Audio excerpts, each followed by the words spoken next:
जय श्री महाकाल। स्वागत है आपका गायत्री महाविज्ञान की 5वीं वीडियो में। इसमें हम बात करेंगे गायत्री के श्राप विमोचन और उत्कलन के रहस्य के बारे में।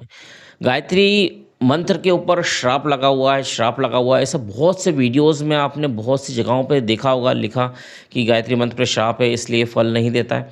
तो आज इसी रहस्य को हम उजागर करेंगे। चलिए शुरू करते हैं। गायत्री मंत्र जिसकी जो महिमा है वो गाते हुए शास्त्र और ऋषि महर्षि थकते नहीं हैं। प्राचीन काल में बड़े बड़े तपस्वियों ने गायत्री मंत्र से ही सिद्धियां प्राप्त की, पर आज देखा जा रहा है कि ये मंत्र काम नहीं कर रहा है। मतलब कलयुग में ऐसा क्या होगा कि गायत्री मंत्र काम ही नहीं कर रहा है। बहुत से लोग अपनी जो गायत्री मंत्र के बारे में सुन के उसकी साधना शुरू करते हैं और बहुत उत्साह और बहुत ज़्यादा श्रद्धा के साथ करते हैं, पर कुछ दिनों में वो इस साधना को बंद कर देते हैं, क्योंकि वो ये देखते हैं कि इससे कोई प्रॉफिट नहीं हो रहा है, तो इसके पीछे समय बर्बाद क्यों किया जाए। अब इसका कारण ये है कि हर काम को करने का एक तरीका होता है। चाहे जैसे किसी काम को करने से कुछ भी नहीं होता। एक छोटी सी मशीन भी आज अपन लेके आते हैं तो उसको उसके इंस्ट्रक्शन के हिसाब से चलाना पड़ता है, जो उसका तरीका है उसके हिसाब से चलाना पड़ता है। तो ये तो गायत्री मंत्र बहुत बड़ी शक्ति है। तो इसको आप कैसे सोच सकते हैं कि चाहे जैसे आपके तरीके से आप करोगे और सफल हो जाओगे? नहीं, बिल्कुल भी नहीं होगे। तो आते हैं इसके श्राप। श्राप क्यों लगा, कैसे लगा, उस बात पे। पुराणों में ये उल्लेख मिलता है कि एक बार गायत्री को वशिष्ठ और विश्वामित्र, ये दो ऋषि थे, इन्होंने श्राप दिया। ध्यान दीजिएगा, वशिष्ठ और विश्वामित्र। क्या श्राप दिया कि गायत्री साधना जो है निष्फल जाएगी। अब इतनी बड़ी शक्ति के निष्फल होने से चारों तरफ हाहाकार मच गया। तब इसका यह निर्णय निकाला गया देवताओं की प्रार्थना पर कि जो भी गायत्री की श्राप विमोचन की विधि करके साधना करेगा उसकी साधना सफल होगी, बाकी किसी की नहीं होगी। अब इसके पीछे भी बहुत बड़ा रहस्य था। जो श्राप दिया इसके पीछे बहुत बड़ा रहस्य था, और जिनको ये रहस्य नहीं मालूम वो क्या सोचते हैं कि श्राप विमुक्ता मंत्र का जाप करने से गायत्री साधना के ऊपर लगा हुआ श्राप हट जाता है और साधना सफल हो जाती है। ऐसा कुछ भी नहीं है। गायत्री के पे लगा यदि श्राप आपको हटाना है तो आपको उसके तरीके से ही चलना पड़ेगा। पहला श्राप था वशिष्ठ का। वशिष्ठ का मतलब होता है विशेष रूप से श्रेष्ठ। जिसने 1.25 करोड़ गायत्री जाप किए हों उसी को वशिष्ठ की पदवी दी जाती है। तो पहला श्राप यदि आपको हटाना है तो आपको ऐसा गुरु ढूंढना होगा जिसने 1.25 करोड़ से अधिक जाप किए हों। ऐसा गुरु ढूंढ लिया तो आपका पहला श्राप अपने आप हट जाएगा। ठीक है, यह हट गया पहला श्राप। दूसरे श्राप की बात करते हैं, विश्वामित्र। विश्वामित्र का मतलब है विश्व का मित्र, संसार का मित्र, संसार की भलाई करने वाला।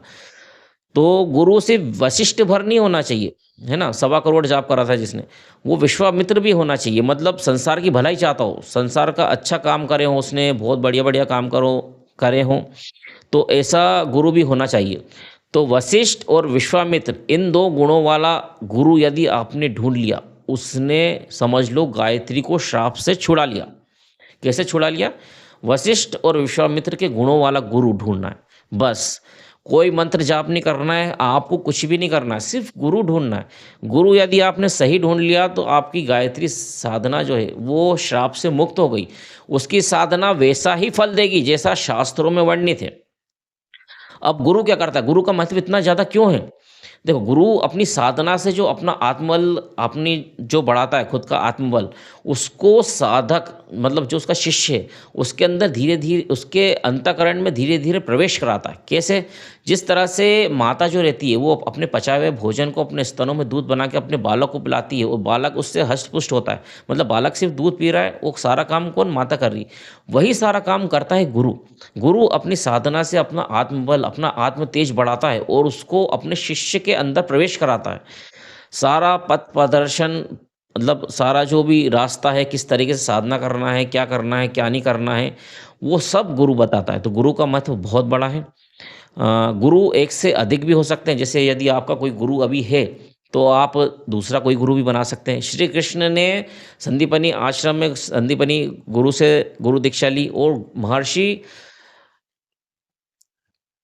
दुर्वासा भी उनके गुरु थे। तो 2 गुरु श्री कृष्ण के भी थे, और अर्जुन जो था उन्होंने द्रोणाचार्य से भी दीक्षा ली और साथ में श्री कृष्ण को भी वो गुरु मानते थे। तो गुरु आपके एक से अधिक हो सकते हैं, इसमें कोई दिक्कत नहीं है। तो आप हमसे जुड़े हुए हो तो इसका भी एक मैं रास्ता बता सकता हूँ आपको।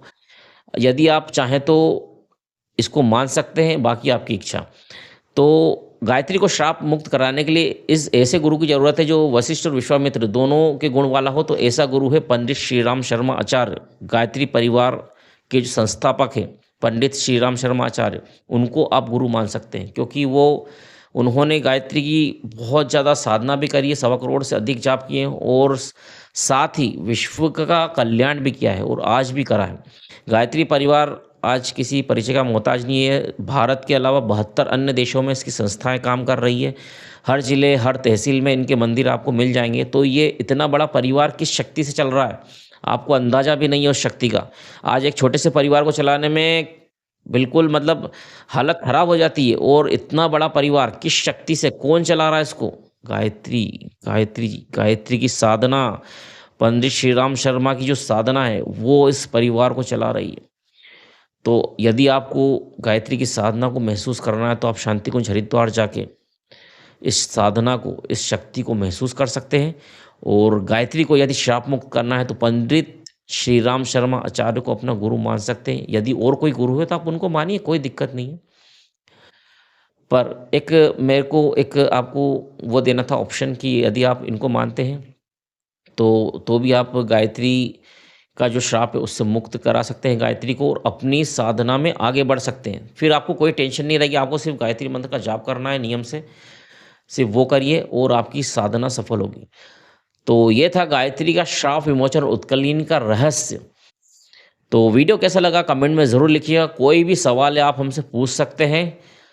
जय श्री महाकाल।